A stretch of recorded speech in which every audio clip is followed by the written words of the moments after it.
Hey guys, it's Kip from Famous by Friday Pickleball. Got a brand new paddle to review, the new Joola Magnus CAS. This is the Tyson McGuffin signature model. This paddle's a little bit different from Joola as it's edgeless. That, to my knowledge, is the first edgeless paddle that's come from Joola, so I'm very anxious to get out and hit this and see what it does. This paddle has a 14 millimeter reactive polymer core. It has a double armor edgeless design, which is really pretty. It does have hyperfoam edges that we've seen in some of the other Joola paddles along the way. Also, it's got the carbon abrasive surface, which is a sandblasted surface. Should give it a little texture. You can kind of feel it on there. I always worry about that. Does it wear off? We'll see. Going to get out and hit this a little bit. But all of those components, Joola says, is going to add to sweet spot, stability, and add to the rebound. This paddle is 16.5 inches long, 7.5 inches wide. 5-inch long handle, because Tyson's paddles are usually made that way, and a 4¼ inch grip. This paddle does come in pretty light at 7.8 ounces. So I'm going to try it out like this. That's really light for me. That is not normally what I go with, but I'm going to try it out just straight out of the box and see how it does. All right, headed to the courts right now. This paddle's going to be, you can spot this paddle from a long ways away. It's got that beautiful lion on there. That is nice. All right. Headed to the courts right now. Hope you're going to be there. We'll both hit this paddle together and see how it does. All right, guys. I'll be back.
All right, guys, this is the new Tyson McGuffin signature paddle, the Magnus from Joola.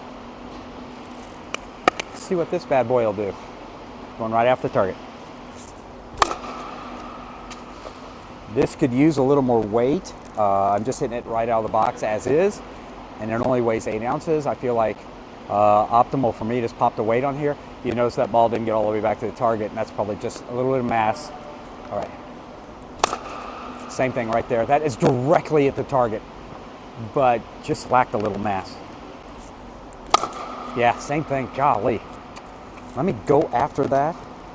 Let me try and add a little height, add a little speed. All right. Yeah, this is a bit late. Yeah, this just needs a touch more weight. I think it'd be gold. All right, let me spin a couple with this. Whoa, that had a nice low spin. That was pretty sweet. Okay. That is really nice. I wish I could hit that consistently in a match. Really had nice spin before the bounce and nice spin after. Let me see if I can get one right toward the camera. There we go. Not a tremendous, this is not a spin paddle by any stretch of the imagination, but does have really nice straight line accuracy. Once again, if I bounce the weight up a little bit, that's going to spin a little bit more, but this is not a spin paddle, but does spin a little bit. Not bad. Not bad. Hey guys, back. Just spent the last couple of weeks getting to know the new Joola Magnus CAS. Didn't know what to expect from this paddle since it's a first edgeless paddle from Joola, but since it is the Tyson McGuffin signature model, I kind of wondered if it was going to be a little bit like the Selkirk Power Air maybe. So I didn't know what to expect, went out to the court, hit this a little bit, and the very first thing you notice, and I believe I said in the opening that it is 7.8 ounces. It plays more like it's 7.2 to 7.4. It is very light, has very little mass, very little plow through, and is crying out for some lead tape. So as I go through all the performance characteristics and attributes of this paddle, keep in mind I tried this out at the 7.8 ounces, and it shows. Start out with power, because I always do, start out with power. The average service speed of this paddle was 46 miles an hour. My average service speed normally is 48 to 50. Right there, it's 46. That's 2 miles an hour lower. And I think you saw when I was hitting toward the hula hoop and the cone, all of my serves were short. I couldn't even hardly get that ball back there to my target because it doesn't have mass, doesn't have plow through. It needs weight. So the power numbers are low. Accuracy and consistency control is not bad. You can kind of put the ball where you want to. That's probably the area that this paddle shined the most. This paddle also, even though it has pretty good dwell time and a large sweet spot, the ball only had probably average spin at best. This is not a spin paddle at all. And I also worry about the CAS surface, the abrasive sandblasted surface. How long is that going to hold up and give you that spin that it does have? It does have, like I mentioned, a large sweet spot, good feedback feel. It is really quick through the air. You'd expect that from a very light paddle. You can get this through the air really, really quickly. And even if you bump this up to 8.2 to 8.4, put some lead tape on here, you can put it all four corners. It's not going to hurt anything. And it's still going to get through the air really quick. This paddle did not compare. It is not the Selkirk Power Air. It is, what it doesn't do really well, but it does have a niche. It does have accuracy, does have control. It is easy to get through the air. It is not going to hurt your elbow ever because it's so light. It doesn't vibrate. You would think of that in a 14 millimeter paddle. You can control this and kind of do the things you want to, and you're not going to get in trouble. Just the lack of power is going to hurt a little bit. I think this paddle would definitely, first, I'm going to go back to lead weights. You've got to put lead tape on here. And then it would also benefit, I think, if they made this instead of 14 millimeters, made it 16 millimeters, and I think this paddle would really play. It looks great. I love the technology. It's a beautiful paddle. You can instantly recognize this, and I love that. I think those are the two areas that if I was going to change anything, add more weight, and maybe make this a 16 instead of a 14. And if you made it to 16, that's going to bump up the weight anyway, and I think it would really make a lot of difference in this paddle. I kind of wanted to like this paddle more than I did because just the looks of it are really good. I really had a little higher hopes. But this is Joola's first try at an edgeless paddle, so they may have some other cool things in mind along this area, and I'm excited to see where they go. As always, guys, hit like, hit subscribe. I'd love to hear if you've tried this paddle or if you played with it at all. See what you think. All right, guys, fall is coming. Get out and play. All right, I'll be back with more stuff very soon.